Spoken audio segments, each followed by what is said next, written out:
Hello guys, welcome home maker zone. இன்றைக்கி ஸ்டோரியில் தையலும் கதையும்ல அடுத்த ஸ்டோரி பார்க்க போகிறோம். இந்த ஸ்டோரி பிகினர்ஸ்க்கு ரொம்பவுமே சூட் ஆகிற மாதிரி இருக்கும். நம்ம கதாநாயகி ஸ்டார்டிங்கில் இருந்து இப்போ வரைக்கும் டெய்லரிங்கில் என்னெல்லாம் சம்பவம் பண்ணியிருக்காங்க, என்னெல்லாம் ஸ்டார்டிங்கில் கற்றுக்கிட்டாங்க, எத்தனை இடம் போயிருக்காங்க, அதில் என்னென்ன எக்ஸ்பீரியன்ஸ் பண்ணியிருக்காங்கங்கிறத பற்றி தான் இன்றைக்கி ஸ்டோரி இருக்க போகுது. நம்ம கதாநாயகி டெய்லரிங் இப்போலாம் ஸ்டார்ட் பண்ணலங்க, ஸ்கூல் படிக்கும் போதே ஸ்டார்ட் பண்ணாங்க. ஆனால் அப்போ அந்தளவுக்கு அதில் நாலேஜும் கிடையாது, போய் கற்றுக்கிற அளவுக்கு ப்ளேஸஸும் கிடையாது. ஸ்கூலில் சொல்லிக் கொடுப்பாங்க பார்த்தீங்களா, அந்த மாதிரி ஸ்டார்ட் பண்ணாங்க. ஆனால் அது ஒரு 1 hour கிளாஸ் ஜாலியாக இருக்குங்கிறத தவிர்த்து வேறு எதுவுமே அவங்க கற்றுக்கிடலை. நெக்ஸ்ட் என்ன ஆச்சு அப்படின்னா, ஸ்கூல்லேருந்து காலேஜ் ஸ்டேஜ் மாறினாங்க.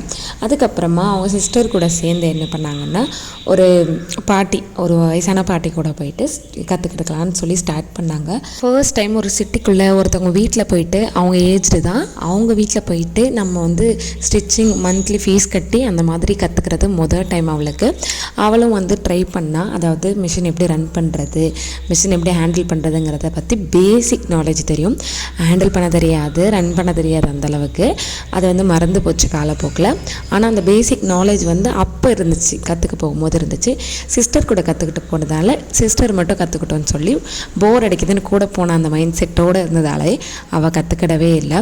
அதுக்கப்புறமா கொஞ்சம் டேஸ் போயிருச்சு, காலேஜ் போனாங்க. அவள் ஃப்ரெண்ட் கூட சேர்ந்து டைப்ரைட்டிங், கம்ப்யூட்டர், இந்த மாதிரி ஏகப்பட்ட கிளாஸஸ் போகும்போது அப்போ தன்னை மீறி டெய்லரிங்லேயுமே இன்ட்ரெஸ்ட் வந்துச்சு. ஸோ ஒரு இன்ஸ்டிடியூட்டாக பார்த்து அந்த மாதிரி, அதாவது இதுக்கு முன்னாடி வீட்டில் ஒரு பாட்டி சொல்லி கொடுக்கறத பார்த்து கற்றுக்கிட்டவ இன்ஸ்டியூட்டாக பார்த்து நல்லா கற்றுக்கிடணும் அப்படின்னு சொல்லிட்டு ஒரு இன்ஸ்டியூட்டில் போய் ஜாயின் பண்ணாங்க. ஃப்ரெண்டு கூட போனதாலேயோ என்னவோ தெரியல, இன்ட்ரெஸ்ட் தானாக வந்துருச்சு.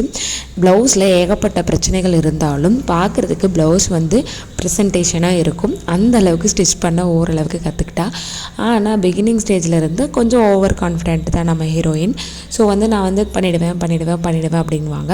சில டைம் ஓவர் கான்ஃபிடென்ட்லாம் நல்லாவே செட் ஆகும் இல்லையா, அந்த மாதிரி தான் அவளுக்கு செட் ஆச்சு. அவளும் கற்றுக்கிட்டா, ப்ளவுஸ் கற்றுக்கிட்டா, பாப்பாவுக்கு சட்டை அந்த மாதிரியான பேசிக்லாவும் கற்றுக்கிட ஆரம்பித்தா.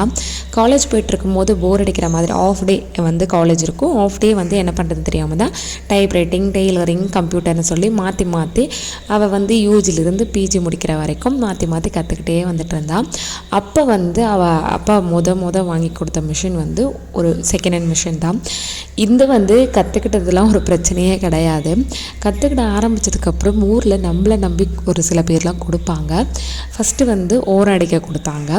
அவளும் ஒரு சிலதெல்லாம் ஓரம் அடிக்க வாங்கினா. ஆனால் அந்த ஓரம் நீங்கள் அந்த ஆல்ட்ரு பண்ணுறதெல்லாம் நல்லா பண்ணுவீங்க, அளந்து எல்லாமே பண்ணுவீங்க. ஆக்சுவலி டெய்லரிங் கிளாஸில் அதெல்லாம் சொல்லிக் கொடுக்கவே மாட்டாங்க. மேபி கேட்டிங்கன்னா சொல்லிக் கொடுப்பாங்களான்னு எனக்கு தெரியல. நான் ஸ்டார்டிங்கில் போனதில் சொல்லிக் கொடுக்கலாம் மாட்டாங்க. சாரி, நம்ம ஹீரோயின் போனதை சொல்லிக் கொடுக்க மாட்டாங்க. ஸோ என்ன பண்ணா அப்படின்னா, அந்த ஓவர் அடிக்கிறதுக்கு பார்த்தீங்களா, சுடிதார்லலாம் ஸ்ட்ரைட்டாக அந்த கர்வ் இல்லாமல் சுடிதாரும் ஸ்டிச் பண்ண கற்றுக்கிட்டா. ஆனால் சுடிதார் ஸ்டிச் பண்ணும்போது கொடுக்குற கர்வ் கட் பண்ணும் போதே வரும் இல்லையா. ஆனால் ஆல்ட்ரேஷன் அப்போ எப்படி இருக்கோ அந்த மாதிரியே ஸ்ட்ரைட்டாக அடிச்சும் கொடுத்துட்டா. ஊரில் ஒரே அசிங்கமாக போச்சு. ஆக்சுவலி பார்த்திங்கன்னா, அவளோடது ஓரளவுக்கு சின்ன ஊர் தான்.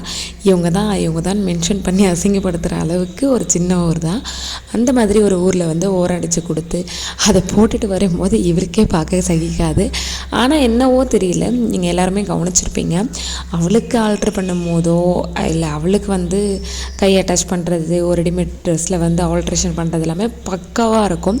ஒருவேளை செல்ஃபாக எப்போ பார்த்தாலும் செல்ஃபாக அளவெடுத்து ஸ்டிச் பண்ணதாலேயோ என்னவோ தெரியல, அவளுக்கு மட்டும் பர்ஃபெக்டாக இருக்கும். பார்க்குறவங்க உனக்கு மட்டும் அழகாக ஸ்டிச் பண்ணி போட்டுக்கிறேன், உனக்கு மட்டும் அழகாக ஆல்ட்ரு பண்ணி போட்டுக்கிறேன், ஏன் எங்களுக்கெல்லாம் இப்படி சொதப்பி வைக்கிறேங்கிற மாதிரி பேசுவாங்க.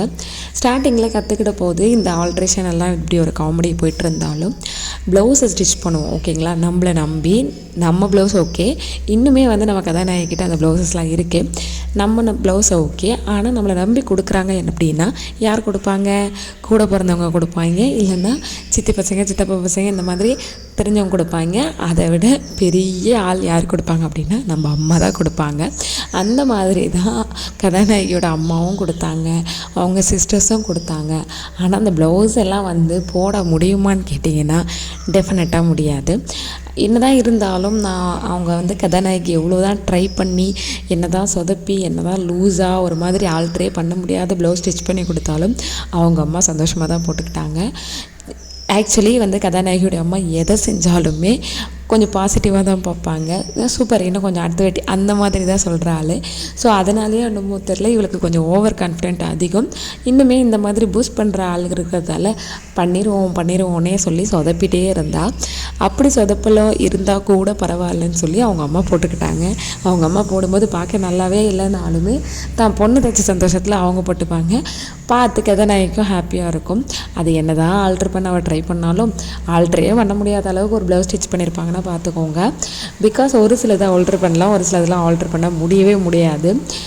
சைடில் லூஸாக இருக்குது இல்லை கை லூஸாக இருக்குன்னா ஆல்ட்ரு பண்ணலாம். பட் ஃப்ரண்ட்டு, பேக்கு, நெக்கு இந்த மாதிரி நிறைய சம்பவங்கள் இருக்குது. பிகினராக இருந்தீங்கன்னா நல்லாவே தெரியும்.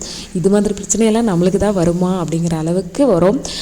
கையெல்லாம் வந்து மார்வலஸாக செம்ம சொதப்பெலாம் வரும், அவ்வளோ சூப்பராக. ஆனால் வந்து ஸ்டிச்சிங் பண்ணும்போது எப்படின்னு தெரியல, எல்லாருமே சரி இன்ஸ்டியூட் போகும்போது சூப்பராக ஸ்டிச் பண்ணுற மாதிரியே தெரியும். ஏன்னா நம்ம வந்து அடுத்து என்ன ஸ்டிச் பண்ணணுங்கிறத அவங்க காட்டிக்கிட்டே இருப்பாங்க. நம்ம போய் ஸ்டிச் பண்ணோம், அவங்க கட் பண்ண சொல்லுவாங்க, நம்ம கட் பண்ணோம். இப்படி தான் போயிட்டு இருந்துச்சு. ஒரு நாள் அவங்க அக்கா ப்ளவுஸும் கொடுத்தாங்க. ஸ்டில் அவங்க அக்கா வந்து ஹீரோயினை கலாய்ச்சிட்டு தான் இருக்காங்க. ரீசன் என்ன அப்படின்னு பார்த்தீங்கன்னா, அது வந்து அப்போ ஒரு கலம்காரி ப்ளவுஸ் சாரீ வந்து ப்ளைன் சாரீ வரும். கலம்காரி அந்த மாடல் வந்து பார்டரில் 2 பக்கமும் வரும். ப்ளைன் ப்ளவுஸில் அந்த கலம்காரி டிசைன் வந்து சூப்பராக இருக்கும், ப்ளவுஸும் சூப்பராக இருக்கும். அவங்க அக்கா ஆசையாக எடுத்தாங்க. அதை வந்து அவகிட்ட கொடுத்து ஸ்டிச் பண்ண சொல்லும்போது எல்லாமே சூப்பராக ஸ்டிச் பண்ணிட்டான். பிகாஸ் அது வந்து இன்னும் கொஞ்சம் எக்ஸ்பீரியன்ஸ் ஆனதுக்கப்புறம் தான் கொடுத்தாங்க. ஆனால் என்ன தான் ஸ்டிச் பண்ணாலும் போடவே முடியாத அளவுக்கு ஒரு சொதப்பல் பண்ணியிருந்தா. அது வேறு ஒன்றுமே கிடையாது, நெக்கு வந்து பெருசாக வச்சுட்டா. என்ன தான் அதை நீங்கள் வந்து ஒரு சிலது ஆல்ட்ரே பண்ண முடியாது, அந்த மாதிரி ஒரு பெரிய சொதப்பல். ஸ்டில் அந்த கதாநாயகி அதுக்கு திட்டு வாங்கிட்டு தான் இருக்கா, அசிங்கப்பட்டுட்டு தான் இருக்கா. ஸோ அது எல்லாமே வேறு யாருமே கிடையாது, நான் தான். இந்த மாதிரி நிறைய சொதப்பல் இருக்குது. பட் ஒரே ஸ்டோரியில் வந்து சொல்ல முடியாது. பார்ட் 2 வேணும்னா கண்டினியூ பண்ணலாம். என்னோடய ஸ்டோரி பிடிச்சிருந்தா ஃபாலோ பண்ணுங்கள்.